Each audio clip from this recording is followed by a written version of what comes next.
بسم اللہ الرحمن الرحیم وما ارسلناک الا رحمتا للعالمین صدق اللہ العظیم وصدق رسول النبی الکریم مولاي صل وسلم دائما ابدا على حبیبک خیر الخلق كلهم رب اشرح لي صدری ويسر لي امری واحلل عقدۃ من لسانی یفقہوا قولی۔ معزز حاضرین کرام، تمام حضرات ایک مرتبہ محبت سے درود پاک پڑھیے۔ اللہم صلی علی سیدنا محمد عبدک رسولک النبی الامی وعلی آلہ واصحابہ واہل بیتہ وذریاتہ اجمعین والعاقبۃ للمتقین۔ میں نے آپ کے سامنے قرآن مجید فرقان حمید کی ایک بہت ہی مشہور آیت طیبہ جو الحمدللہ ہمارے بچوں کو بھی یاد ہوتی ہے، اس کی تلاوت کی، یعنی وما ارسلناک الا رحمۃ للعالمین کہ حبیب صلی اللہ علیہ وسلم ہم نے آپ کو تمام جہانوں کے لیے رحمت بنا کر بھیجا ہے۔ تو اس آیت کے حوالے سے دو اعتبار سے میں گفتگو کرنا چاہوں گا۔ ایک تو یہ کہ اس میں اللہ کے حبیب صلی اللہ علیہ وسلم کی بڑی عظیم شان بیان کی گئی ہے، اور چونکہ یہ بھی ربیع الاول کا آخری ہمارا جمعہ چل رہا ہے تو اس حوالے سے کچھ گفتگو کروں اور کچھ دوسرے حوالے سے بھی۔ تو دیکھیں کہ حضور علیہ السلام تمام کائنات کے لیے رحمت للعالمین، اور یہ ایسا آپ کا مرتبہ ہے، ایسا آپ کا مقام ہے کہ اس میں کوئی شریک نہیں ہے، آپ اس میں منفرد ہے۔ آپ علیہ السلام نہ کوئی نبی شریک ہے نہ کوئی ولی شریک ہے۔ تو اس کی ایک مثال سے بھی میں وضاحت کر دوں کہ درۃ الاسرار فی تحفۃ الابرار جو قطب الاقطاب غوث الارواس سیدنا امام ابو الحسن علی الشاذلی رحمۃ اللہ تعالی علیہ کی حیات سے متعلق بڑی زبردست کتاب ہے۔ تو اس میں واقعہ لکھا ہوا کہ قطب الاقطاب کہتے ہیں کہ میں نے نبی علیہ السلام کی زیارت کی اور عرض کی کہ یا رسول اللہ صلی اللہ علیہ وسلم آپ میرے لیے دعا کریں کہ اللہ مجھے رحمت للعالمین بنا دے۔ تو آپ علیہ السلام نے ارشاد فرمایا کہ اے علی، کیونکہ آپ کا نام علی ہے، امام شاذلی کا نام، فرمایا کہ اے علی، رحمت للعالمین تو میں ہوں، الولی رحمت فی الدنیا یا فی العالم۔ ہم ولی جو ہے وہ عالم میں رحمت ہوتا ہے، نبی جو ہے وہ آپ علیہ السلام عالم کے لیے رحمت ہے، اور ولی جو ہے وہ عالم میں رحمت ہے۔ تو یہ دونوں کا فرق ہے، پھر اس فرق کے حوالے سے مزید گفتگو نہیں کرتا میں۔ تو آپ علیہ السلام کو رحمت جب قرار دیا گیا تو کائنات کے اندر جتنی بھی چیزیں ہیں، چاہے وہ انسان ہو، حیوان ہو، نباتات ہو، جمادات ہو، جس قسم سے وہ تعلق رکھتی ہیں ان سب کے لیے آقا علیہ السلام رحمت ہیں۔ پھر اس کی بہت ساری مثالیں محدثین نے لکھی بھی ہیں کہ آپ علیہ السلام جانوروں کے لیے بھی رحمت ہے، آپ علیہ السلام درختوں کے لیے بھی رحمت ہے، آپ علیہ السلام انسانوں کے لیے بھی رحمت ہے، جنات کے لیے بھی رحمت ہے، فرشتوں کے لیے بھی رحمت ہے، سب کے لیے رحمت ہے۔ مگر ایک خاص چیز جو نبی علیہ السلام کی اسی ایک وصف میں اور آپ کی کئی صفات کو ظاہر کرتی ہے، اس کی طرف میں اشارہ کرنا چاہتا ہوں کہ رحمت کے اندر اللہ تبارک و تعالیٰ نے حبیب علیہ السلام کی کتنی صفات کو ثابت کر دیا۔ ایک مثال سے آپ سمجھ لیں کہ ڈاکٹر مریض کے لیے رحمت ہوتا ہے، طبیب مریض کے لیے رحمت ہوتا ہے، مگر وہ رحمت کب بنتا ہے؟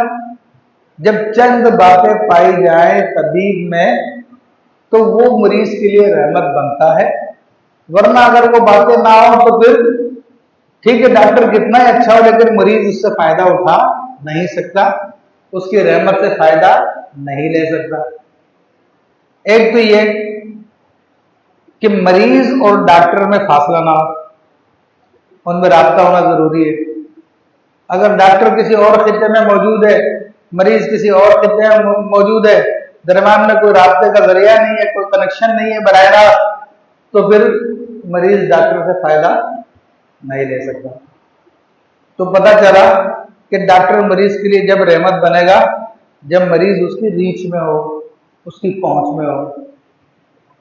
تو اسی طرح جب ہم اللہ کے نبی صلی اللہ تعالی علیہ وسلم کو رحمت للعالمین مانتے ہیں تو یہ بھی ماننا پڑے گا کہ آپ علیہ السلام کائنات کے ہر چیز کے نزدیک, ہر چیز آپ کی دسترس میں ہے.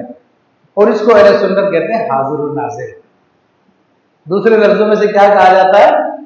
حاضر و ناظر. تو آپ علیہ السلام اپنی امت کے لیے جو قیامت تک آئے گی ان سب کے لیے آپ علیہ السلام رحمت ہیں. اور رحمت ہونے کے لیے میں نے ایک مثال آپ کو بتا دی ہے کہ جب تک یہ کنیکشن نہیں ہوگا, قرب نہیں ہوگا تو وہ رحمت نہیں بنے گا ڈاکٹر. تو اسی لیے نبی علیہ السلام کے قریب ہونے پر خود قرآن مجید فرقان حمید کی آیت طیبہ موجود ہے. فرمایا کہ نبی اولا بالمؤمنین من انفسہم, کہ نبی علیہ السلام مومنین سے ان کی جانوں سے زیادہ نزدیک ہے. تو یہ آپ کے حاضر ناظر ہونے کی دلیل ہو گئی. دوسری بات یہ کہ ڈاکٹر مریض کے لیے کب رحمت ہوتا ہے؟ ایک بات تو میں نے بتا دی کہ کنیکشن آپس میں ہو, قرب ہو. دوسری صورت یہ ہوتی ہے کہ ڈاکٹر کے پاس علم ہو, کہ وہ مریض کی تمام کیفیات کو سمجھتا ہو, مریض کے تمام معاملات کو جانتا ہو, مریض مردوں کو جانتا ہو, اور پھر جانتا ہو کہ اس کے لیے کون سی دوائی چاہیے. اگر ڈاکٹر بھی ہے مریض بھی ہے لیکن اس کا علم ناقص ہے تو مریض کے لیے رحمت بننے کے بجائے زحمت بن جائے گا.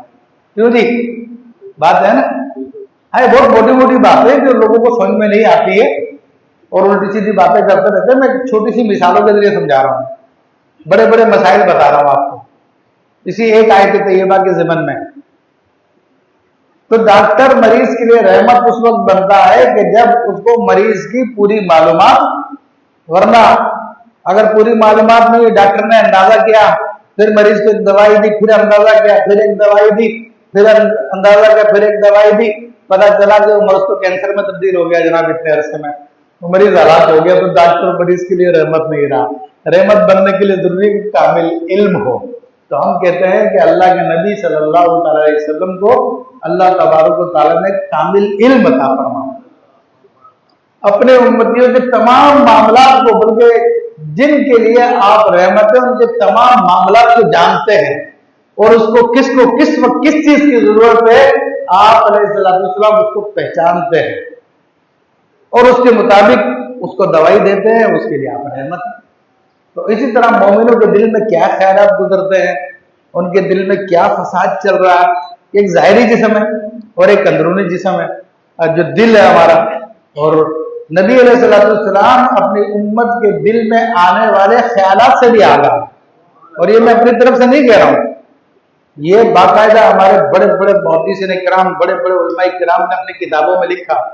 شیخ محقق عبداللہ محدث دہلوی رحمۃ اللہ علیہ کی آپ مدارج النبوہ دیکھیں, علامہ زرقانی کی اور معائب الدنیا دیکھیں, اور بڑی بڑی کتابیں دیکھیں. ان سب نے اس بات کی صراح کی ہے کہ آقا علیہ السلام اپنے امتیوں کے تمام معاملات کو جانتے ہیں.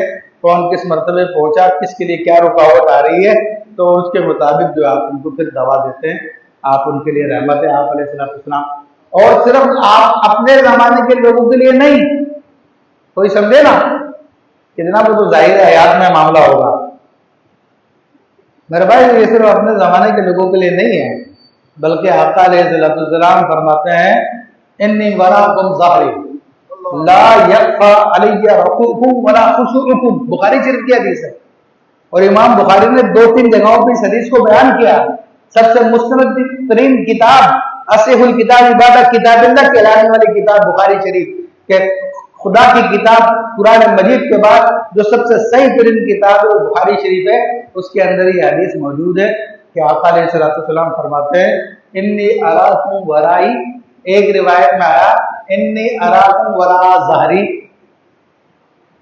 تو اس کے یعنی میں تمہیں اپنے پیچھے دیکھتا ہوں. فرمایا کہ میں تمہیں اپنی پیٹھ پیچھے دیکھتا ہوں. اور پھر اور بھی الفاظ ہیں جس کے تحت علامہ بدر الدین عینی نے, علامہ ابن حجر اسقلانی نے لکھا کہ حضور علیہ السلام قیامت تک آپ کی آنے والی امت کو دیکھ رہے ہیں. اور پھر ایک دوسری روایت جو بیہقی کی روایت ہے، اس میں فرمایا کہ ان اللہ یجعل الدنیا فی قبری، یعنی انتقال کے بعد کیا ہوگا، ان اللہ یجعل الدنیا فی قبری فانما انظر الیہ کانما انظر الی کفی هذه، تو میں اس دنیا کو میں ایسے دیکھوں گا جیسے اسے اپنے ہتھیلی کو دیکھتا ہوں۔ تو رحمت ہونے کے لیے کامل علم کی بھی ضرورت ہے۔ تو اگر رسول اللہ صلی اللہ علیہ وسلم کو رحمت للعالمین مانتے اور ماننا پڑے گا کہ اللہ نے فرمایا، تو آپ کو یہ بھی ماننا پڑے گا اللہ نے ان کو کامل علم عطا فرمایا۔ پھر رحمت ہونے کے لیے ضروری ہے کہ دونوں زندہ ہوں، ایک مردہ اور ایک زندہ ہو تو کوئی فائدہ نہیں ہوگا۔ ڈاکٹر اگر مردہ ہو تو کسی مریض کو کوئی دوائی دے سکتا ہے، کوئی فائدہ پہنچا سکتا ہے؟ نہیں پہنچا سکتا۔ موٹی موٹی باتیں اللہ نے عقل دی ہے، عقل اسی لیے دی ہے تاکہ صحیح اور غلط کا فیصلہ کر سکے، قرآن و سنت کی روشنی میں کیا صحیح ہے کیا غلط ہے اس کو پہچان سکے۔ ویسے تو خیر قرآن کی دلیلیں ہی کافی ہیں، لیکن میں ذرا عقلی اعتبار سے بھی آپ کو بتا رہا ہوں کہ حضور علیہ السلام رحمت للعالمین کس لیے ہیں۔ تو آپ علیہ السلام اگر زندہ نہ ہو تو پھر قیامت تک آنے والی جو امت تھی اس کے لیے رحمت نہیں ہو سکیں گے، کیونکہ مردہ جو پھر کیا فائدہ پہنچائے گا۔ تو اس لیے سرکار دو عالم صلی اللہ علیہ وسلم خود اپنے بارے میں فرماتے ہیں، اور حدیث کی ایک نہیں دو نہیں 10 کتابوں میں یہ روایت موجود ہے، اور کئی مرتبہ اس منبر پہ بیٹھ کے میں آپ کو سنا چکا ہوں کہ نبی کریم صلی اللہ علیہ وسلم نے فرمایا کہ اکثر علیہ صلاۃ یوم الجمعہ، کہ لوگوں جمعے کے دن مجھ پر کثرت سے درود پڑھو، ایک مرتبہ پڑھو محبت سے۔ ٹائم کم ہے ذرا جلدی میں کرتا ہوں۔ تو آپ علیہ السلام نے فرمایا کہ صحابی نے عرض کیا فَإِنَّهُ يَرِدُ عَلَيَّ، حضور نے فرمایا کہ درود مجھ پہ پیش کیا جاتا ہے۔ صحابی نے عرض کی کہ یا رسول اللہ صلی اللہ علیہ وسلم اب بعد الموت، کیا آپ کے وصال کے بعد بھی پیش کیا جائے گا؟ آپ نے فرمایا ہاں، میرے وصال کے بعد بھی مجھے پیش کیا جائے گا۔ صحابی نے عرض کی یا رسول اللہ صلی اللہ علیہ وسلم قد علمت، مرنے کے بعد تو جسم ختم ہو جاتا ہے، یعنی آپ کا جسم ختم ہو جائے گا، مٹی ہو جائے گے۔ آپ علیہ السلام نے فرمایا ان اللہ حرم علی الارض ان تاکل اجساد الانبیاء، اللہ نے زمین پہ حرام فرما دیا ہے کہ وہ نبیوں کے جسم کو کھائے۔ نبی اللہ حی، اللہ کا نبی زندہ ہوتا ہے، وہ یرزق، اور اس کو رزق بھی دیا جاتا ہے۔ تو رحمت ہونے کے لیے ضروری ہے کہ وہ زندہ نہیں ہو، اگر زندہ نہیں تو ڈاکٹر مریض کے لیے رحمت نہیں ہو سکتا۔ تو ہمارے آقا علیہ السلام رحمت للعالمین ہے، تو زندہ بھی ہے اور قیامت تک کے لیے زندہ ہیں۔ آپ پہ موت آئی ہے، آپ تک کو وصال ہوا ہے، مگر اللہ نے پھر آپ کو حیات جاویدانی عطا فرمائی۔ یہ اللہ کی قدرت ہے، اللہ جس کو چاہے عطا فرمائے۔ پھر جی اور بھی ڈاکٹر مریض کے لیے رحمت کب ہوتا ہے؟ ایک تو میں نے بتایا کہ آپس میں کنیکشن ہو، دوسرا بتایا کہ اس کو علم ہونا چاہیے، کامل علم، تیسری بات میں نے بتائی کہ وہ زندہ بھی ہو ڈاکٹر، چوتھی بات یہ ہے ڈاکٹر کے پاس دوائی بھی ہو، اس کے پاس قدرت بھی ہو تاکہ وہ مریض کو دوائی دے سکے۔ اگر ڈاکٹر تو بہت اچھا ہے، صرف نسخے لکھ کے دیتا، دوائی نہیں ملتی، تو کیا وہ رحمت ہو جائے گا مریض کے لیے؟ نہیں ہوگا۔ تو ڈاکٹر کے پاس اختیار بھی ہونا چاہیے دوائی دینے کا، دوائیاں بھی اس کے پاس بھی ہونا چاہیے۔ تو جب ہم کہتے ہیں نبی علیہ السلام تمام عالمین کے لیے رحمت ہے، تو آپ ان کے طبیب ہیں، اور آپ علیہ السلام کے پاس پھر اختیار بھی ہونا چاہیے کہ کس امتی کو کس چیز کی ضرورت ہے وہ چیز اس کو دے دی جائے۔ اگر اختیار نہیں ہوگا تو اس کو کیا کہہ سکیں گے؟ تو اس لیے نبی علیہ السلام مختار الکل ہے۔ آپ علیہ السلام کے ہاتھ میں اللہ تبارک و تعالیٰ نے سارے زمانے کی کنجیاں آپ کو عطا فرما دی ہے، سب چیزیں آپ کے حکم کے تحت کر دی ہیں۔ اس لیے آپ فرماتے ہیں کہ اللہ تبارک و تعالیٰ نے مجھے خزانے کی کنجیاں عطا فرما دی ہے۔ آپ علیہ السلام کو ہر طرح کے اختیارات تھے، اس لیے حدیث میں پڑھتے ہیں کہ سورج ڈوب گیا تو پھر آپ نے پلٹا دیا، چاند کے 2 ٹکڑے کر کے دکھا دیے، آسمان سے بارش برسانا تھی تو بادل جمع کر کے بارش برسا دی، بارش روکنی تھی تو بارش آپ نے روک دی۔ آپ نے سارے کے سارے اللہ کی قدرت کے جلوے اپنی ذات سے ظاہر فرمائے کہ اللہ تعالیٰ نے آپ کو اختیارات عطا فرمائے۔ تو چند ایک اور باتیں بھی اس حوالے سے، لیکن یہ ایک بات میں عرض کر دوں کہ صرف ہم رسول اللہ صلی اللہ علیہ وسلم کو رحمت للعالمین مانتے ہیں تو آپ کی ان تمام صفات کے ساتھ رحمت للعالمین مانتے ہیں۔ اگر ان میں سے کسی صفت کی نفی کر دیں اور کہہ دیں کہ ان کے پاس تو کوئی اختیار نہیں تھا، وہ تو کسی کو نفع نقصان نہیں پہنچا سکتے، تو آپ نے آیت کا انکار کر دیا۔ آپ کہیں کہ وہ تو مر چکے ہیں، کسی کو فائدہ نہیں دے سکتے، تو آپ نے قرآن کی آیت کا انکار کر دیا کہ وہ رحمت للعالمین نہیں ہے۔ آپ کہتے ہیں کہ ان کے پاس علم تو معاذ اللہ ثم معاذ اللہ تھوڑا سا علم تھا، تو پھر آپ نے رحمت للعالمین والی آیت کا انکار کر دیا۔ آپ کہتے ہیں کہ امتیوں میں کوئی کنیکشن نہیں ہے، تو آپ نے اس آیت کا انکار کر دیا۔ بہرحال یہ تو ایک حضور علیہ السلام کی شان کے حوالے سے چند الفاظ تھے جو میں نے آپ کے سامنے پیش کیے، لیکن دوسری ایک بات کی طرف توجہ کراؤں گا آج کے حالات کے اعتبار سے کہ حضور علیہ السلام تمام عالمین کے لیے رحمت للعالمین ہونے کے باوجود آپ علیہ السلام نے تقریباً 27 غزوات میں حصہ لیا، 27 جنگیں کی ہیں آپ علیہ السلام نے۔ اور جنگ کرنے کا مقصد کیا تھا؟ کوئی مال و دولت حاصل کرنا نہیں تھا، کوئی لینڈ زمین پہ قبضہ کرنا نہیں تھا، کوئی دنیا کی شہرت حاصل کرنا نہیں تھی، کوئی بادشاہ حاصل کرنا نہیں تھا، لیکن اس کا مقصد یہ تھا کہ اللہ کے دین کے پیغام کو پہنچایا جائے، مظلوم انسانیت کو ظلم سے بچا دیا جائے۔ تو عزیزان محترم، آج انسانیت پہ جو ظلم ہو رہا ہے ہمارے سامنے ہے، اور خاص طور پہ فلسطین میں جو ظلم ہو رہا ہے، تو وہ ساری دنیا کے سامنے ہے۔ آج مسلمانوں میں کچھ تھوڑی بہت تحریک ہوئی ہے، لیکن وہ تحریک بہرحال اس کو بھی ہم کہتے چلو اللہ کا شکر ہے، لیکن اس درجے کی نہیں جس درجے کی ہونی چاہیے، کیونکہ یہ تحریک اس لیے ہوئی ہے کہ جب قطر پہ حملہ کر دیا، دیگر عربوں کو جو ہے ان کی ہوا خشک ہو گئی کہ جناب ہمارا نمبر بھی آنے والا ہے، تو ایک دم سے پھر وہ میٹنگ کرنے بیٹھ گئے، اور وہ جو نہتے مسلمان بچے، چھوٹے چھوٹے بچے جن کو شہید کیا جا رہا ہے، عورتوں کی عزت لوٹی جا رہی ہیں، جوانوں کو قتل کیا جا رہا ہے فلسطین میں، ان کے لیے تمہیں کوئی غیرت نہیں آتی، تمہیں کوئی شرم نہیں آتی ہے؟